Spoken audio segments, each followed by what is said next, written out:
Om Wira tuh bun, Om Wira. Rena, Om Wira, kangen deh. Apa kabar, Wir? baik Kak. Wah, udah lama banget nih gak ketemu. Kak, apa kabar? Baik. Rena, kita udah lama ya nggak ketemu. Om Mira sih ke Jakarta pas ada liputan aja. Sering-sering dong Om main ke sini. Update story Om? Boleh. Tetap jaga jarak ya. Iya. Halo teman-teman, aku lagi kedatangan Omku nih. Jangan lama-lama ya. Omnya kan mau beres dan mandi dulu. Hei, iya bun. Oh ya, sampai lupa menyapa kalian. Halo teman-teman, bagaimana kabarnya hari ini? Semoga tetap semangat ya. Sudah siap belum menjalani kegiatan kita hari ini? Hari ini kita bakal belajar banyak hal loh dari Om Wira. Di antaranya kita akan belajar tentang pembangkit listrik tenaga sampah, memahami arti peribahasa dalam bacaan, memahami keunggulan dan kelemahan proses pengolahan sampah menjadi listrik, lalu memahami teks eksplanasi serta kata penghubung dalam teks eksplanasi. Tentu saja kita akan membuat contoh teks eksplanasi. Selain itu kita juga akan mempelajari tentang luas permukaan bangun ruang kubus dan balok. Juga membandingkan volume dan luas permukaan. Dan yang terakhir, mencari panjang rusuk bangun ruang kubus dengan diketahuinya luas permukaan. Karena itu, jangan lupa untuk menyiapkan alat tulis supaya tidak ketinggalan mencatat dan bisa mengerjakan tugas bersama-sama. Oh ya, alangkah baiknya kita berdoa dulu sebelum menjalankan kegiatan kita hari ini supaya kegiatan kita hari ini dapat lancar dan bermanfaat.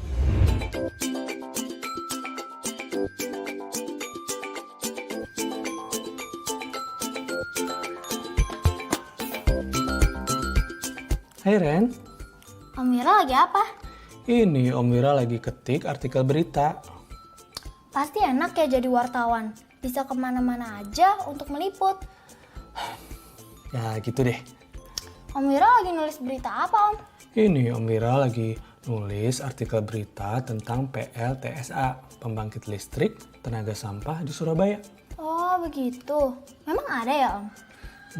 Ada. Dan ini itu menjadi sumber energi alternatif baru. Rena udah belajar belum di sekolah?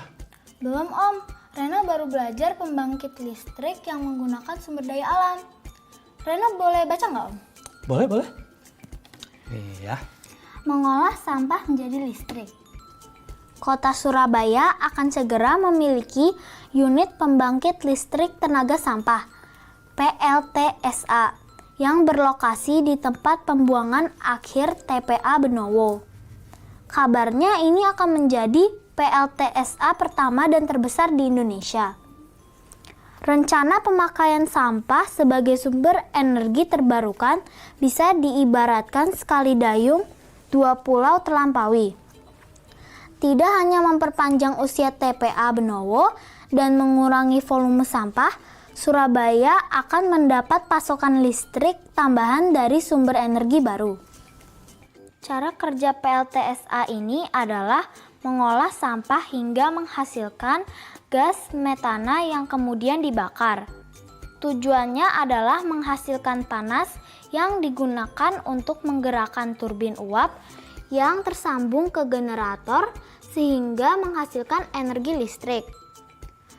Namun, masih ada satu PR besar bagi pemerintah kota Surabaya, yaitu masalah emisi. Sampah yang masuk ke TPA sangat beragam, mulai dari sampah plastik hingga logam. Ketika dibakar, sampah bisa menghasilkan racun seperti dioksin dan furan yang akan menyebabkan batuk, sesak nafas, bahkan memicu kanker bila dihirup secara terus-menerus oleh manusia. Oh, begitu ya.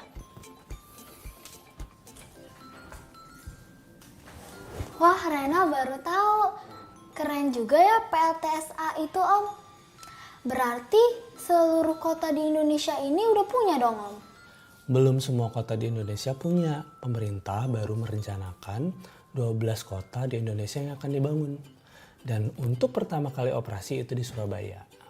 Oh, begitu. Nah, Rena tadi udah baca artikelnya kan? Sekarang Om mau tanya. Rena menemukan nggak peribahasa yang ada di dalam artikel ini apa? Berarti Rena udah belajar belum di sekolah tentang peribahasa? Sudah dong, Om. Peribahasa itu kan ungkapan atau kalimat ringkas dan padat yang berisi kalimat perbandingan, perumpamaan, nasihat, aturan tingkah laku, atau prinsip hidup. Nah, berarti sekarang Rena udah tahu dong peribahasa apa yang ada di artikel itu. Yang ini bukan, Om. Sekali dayung, 2 pulau terlampaui. Ya, bener. Tapi arti peribahasa itu apa? Mendapatkan banyak hasil? Hampir benar. Peribahasa sekali dayung 2 pulau terlampaui itu artinya sekali kita mengerjakan satu pekerjaan itu bisa mendapatkan beberapa hasil sekaligus. Nah, dari artikel tadi beberapa hasil sekaligus apa yang dicapai dari PLTSA? Coba Rena baca ulang dulu ya, Om. Boleh.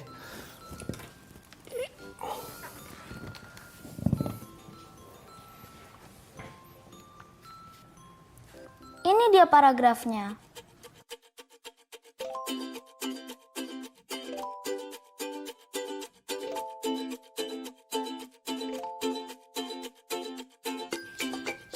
Paragraf terakhir itu arti dari peribahasanya kan, Om? Betul sekali, Rena. Nah, 2 hal tadi bisa menjadi keunggulan dalam mengelola sampah menjadi listrik. Nah, yang pertama, memperpanjang usia TPA dan mengurangi volume sampah. Serta keunggulan yang kedua adalah mendapatkan pasokan listrik tambahan dari sumber energi baru. Rena mengerti, Om. Ya. Sekarang, kalau kelemahan mengolah sampah menjadi listrik, apa yang Rena tahu dari artikel tadi? Kalau yang ini Rena ingat, Om. Kelemahan mengolah sampah jadi listrik juga ada 2, yaitu pertama, menghasilkan racun berbahaya bagi manusia yang bisa menyebabkan batuk, sesak nafas, bahkan memicu kanker jika dihirup terus-menerus. Dan yang kedua, menghasilkan abu yang dikategorikan limbah berbahaya dan beracun, dan yang bisa mencemari lingkungan. Jawaban kamu tadi itu betul banget. Maka dari itu, pemerintah Indonesia itu masih banyak sekali PR-nya untuk bertindak dalam mencegah hal-hal negatif. Nah, kamu itu ponakan Om yang paling pinter. Keren banget. Om Wira juga keren, bisa menulis informasi yang panjang dan keren kayak gini. Om Wira sih dulu nggak bisa nulis. Cuma karena ada kemauan dan mau belajar, jadinya Om Wira sekarang bisa nulis. Rena kalau mau belajar menulis juga udah bisa kok. Bisa dimulai dari menulis teks eksplanasi. Teks eksplanasi itu apa, Om? Jadi Rena, teks eksplanasi merupakan teks yang menjelaskan tentang proses terjadinya atau terbentuknya suatu fenomena alam atau sosial. Pada teks eksplanasi dijelaskan tentang timbulnya sebuah peristiwa karena ada peristiwa lain sebelumnya. Dan peristiwa tersebut kemudian mengakibatkan peristiwa yang lain sesudahnya. Nah, teks eksplanasi itu ada ciri-cirinya. Antara lain, memuat informasi berdasarkan fakta dan menjelaskan proses terjadinya sesuatu. Pada penulisannya, teks eksplanasi umumnya mengandung 2 konjungsi yang umum digunakan, yaitu konjungsi waktu dan kausal. Konjungsi atau kata penghubung waktu itu antara lain sebelum, setelah, sesudah, ketika, sambil, kemarin, dan waktu itu. Konjungsi atau kata penghubung kausal antara lain maka, kalau, karena, jika, bila, oleh sebab itu, dan sehingga. Oh begitu.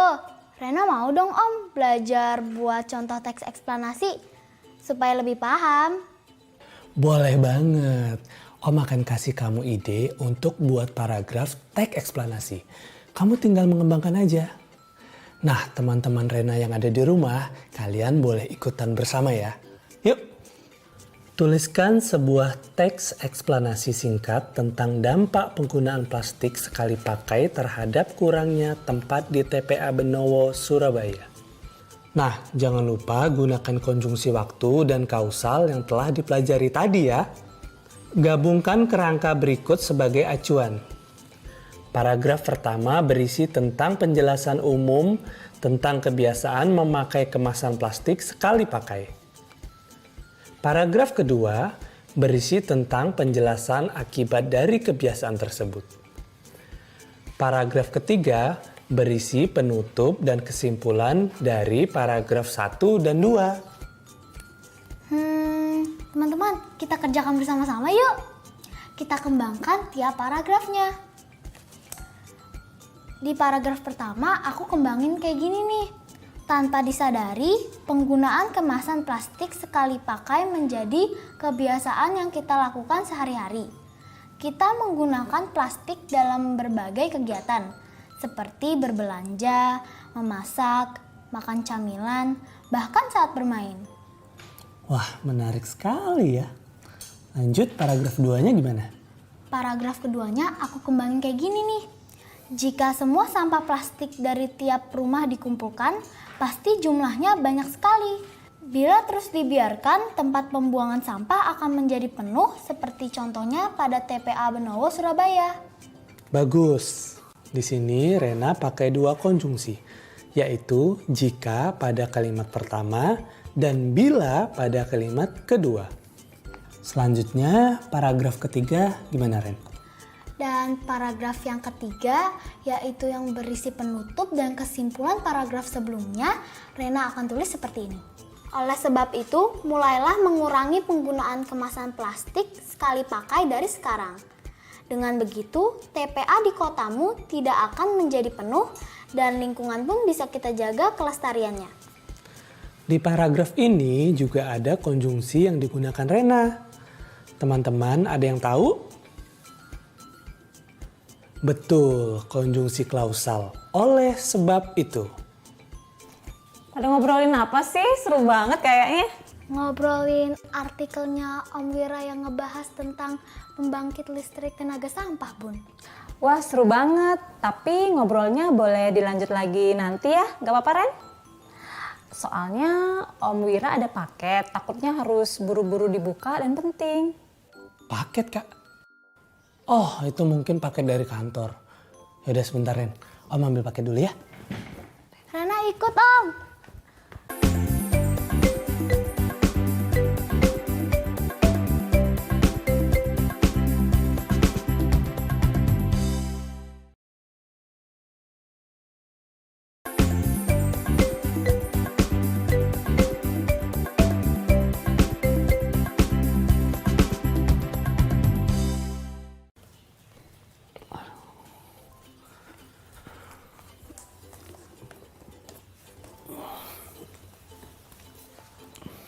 Itu beneran paket dari kantor, Om?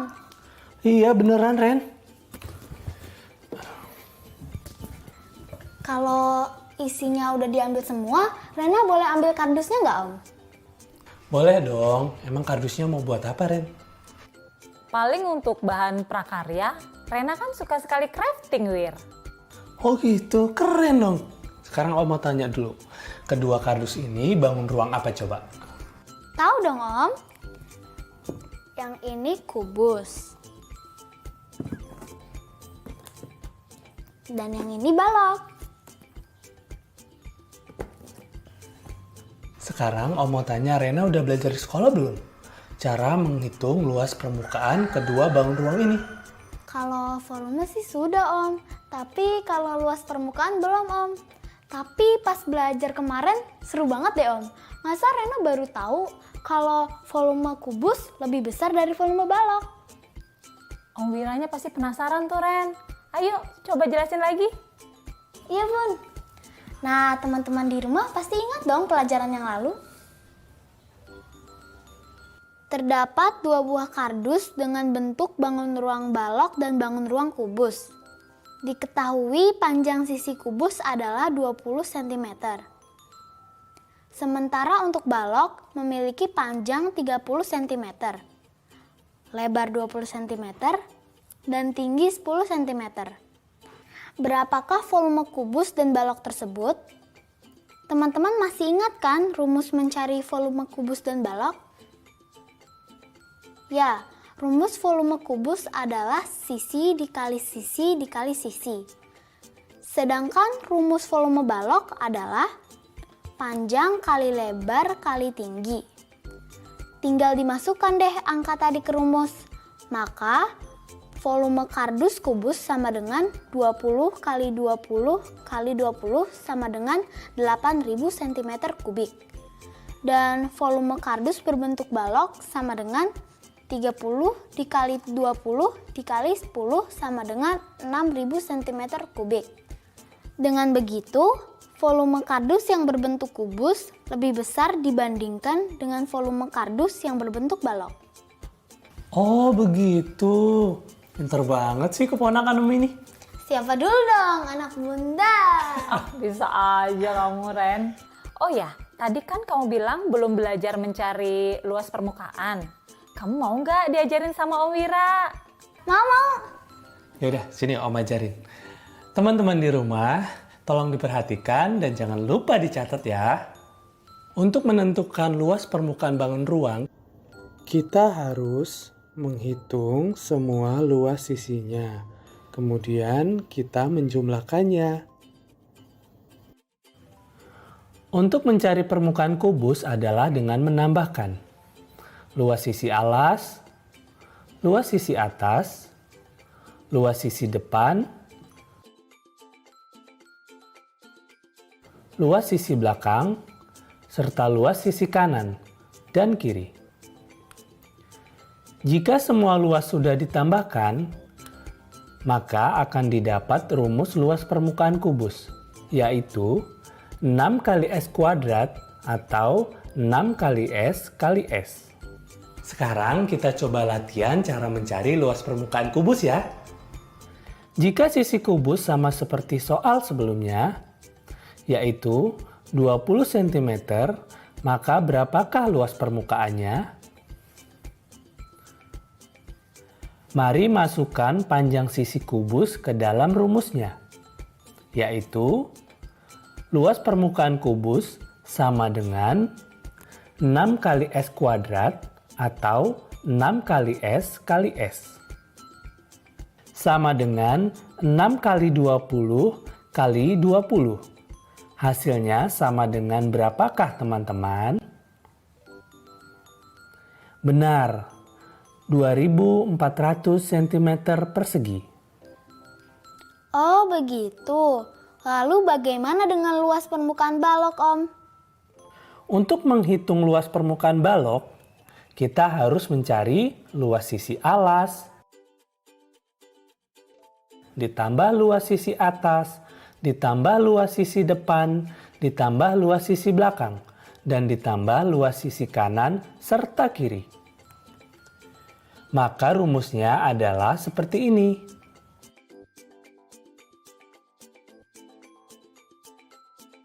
Nah sekarang kita coba mencari luas permukaan baloknya ya.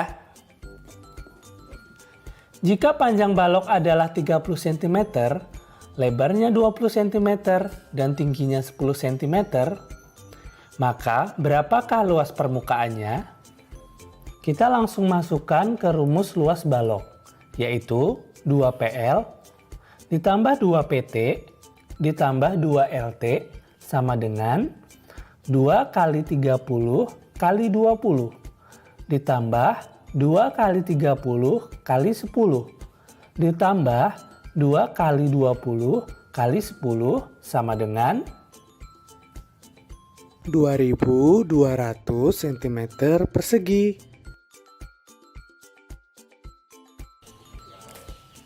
Rena sudah mengerti, Om?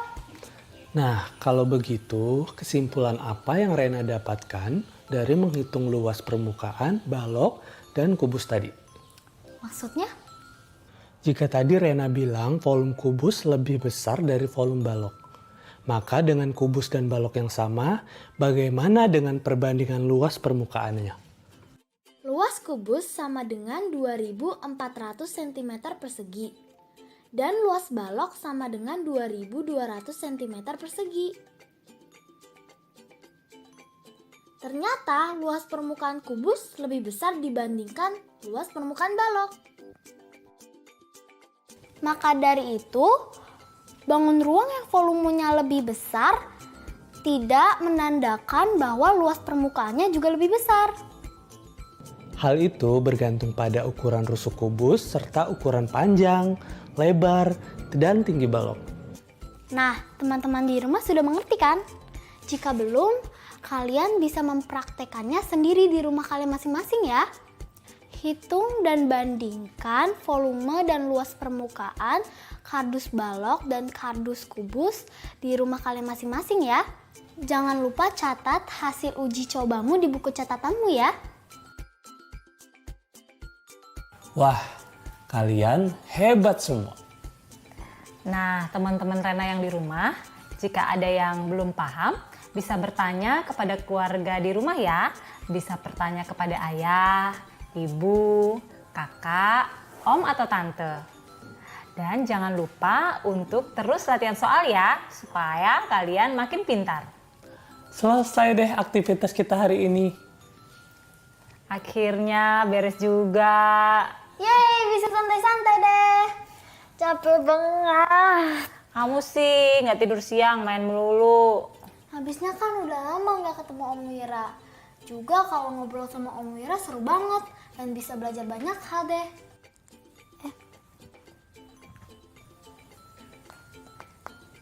Siapa, Ren? Dari Zaki, Bun. Oh, Zaki. Iya, Bun. Kita ada tugas membuat kincir angin. Belajar bersamanya di sini aja ya, Bun. Ya, boleh dong. Wah, pasti seru tuh. Pastinya dong, Om. Nah, teman-teman, pelajaran selanjutnya ini bakal lebih seru. Jadi jangan sampai ketinggalan ya. Tetap belajar dari rumah ya teman-teman, jaga jarak, rajin cuci tangan, dan pakai masker agar kita ikut mencegah penyebaran COVID-19. Sampai jumpa!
Sering-sering cuci tangan, gunakan sabun, pakai masker, menutup hidung mulut. Jangan lupa jaga jarak saat ketemu orang. Makan yang bergizi, jaga kesehatan. Anak Indonesia, anak jangan kendor, jaga kesehatan.